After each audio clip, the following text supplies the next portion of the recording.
Lesson 8.4 was about quadrilaterals and interior angles. So our first couple questions here are just to classify and identify the quadrilaterals.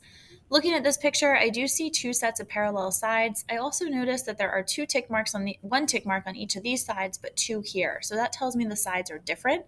So the best word to describe this one, the most specific word, would be a parallelogram.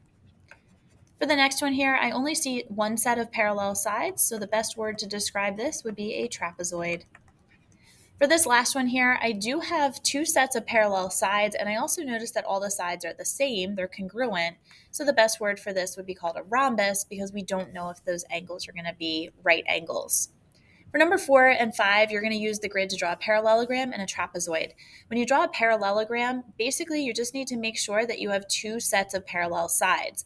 Above and beyond that, it doesn't really matter what your, that was terrible, what your what you're doing here otherwise, like how big you make your lengths and everything, but you just need to make sure that you have two sets of parallel sides. So you can use the grids to be able to do that here. In number 5, you're just going to need to verify that you have one set of parallel sides and then that they are connected here. So that's going to be what you want to do. For question number 6, does the given set of angles form a quadrilateral? So we know that in a quadrilateral, we should have 360 degrees. So what I would do is I would add these 4 angles together. So if I do 77 plus 107 plus 88 plus 88, I do get 360 degrees. So yes, these do form a quadrilateral. Over here in number 7, again, I'm just going to add these all together. So if I do 91 plus 89 plus 128 plus 66, I actually get 374 degrees. So no, this is not a quadrilateral here for number 7. On page 10 then, write an equation and solve for x. Find the measures of the angles. So here for this one, we are going to have to write an equation because this is a little bit more. We know that we have 57 plus 97 plus 131 plus 15 plus 4x, and we know that these have to add up to be 360 degrees.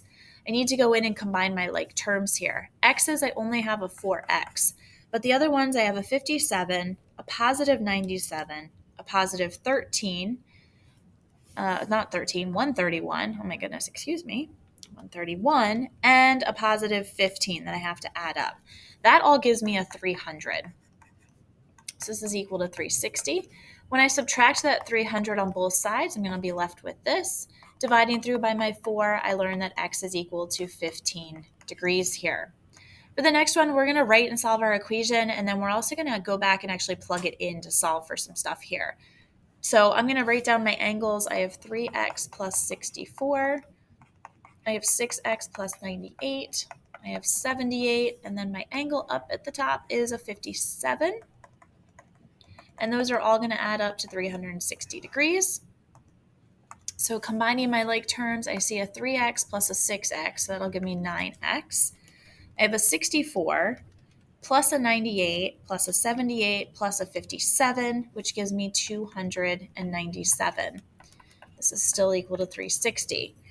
Taking my 360 and subtracting that 297 on both sides leaves me with 9x is equal to 63. So dividing through by 9 is going to give me x is equal to 7 degrees. So that's step number 1. This is 7 degrees. It also wants me to calculate angle G and angle H. So if x is 7, 3 times 7 is 21.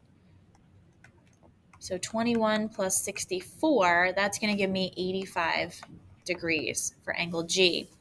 In angle H then, 6 times 7 is going to give me 42.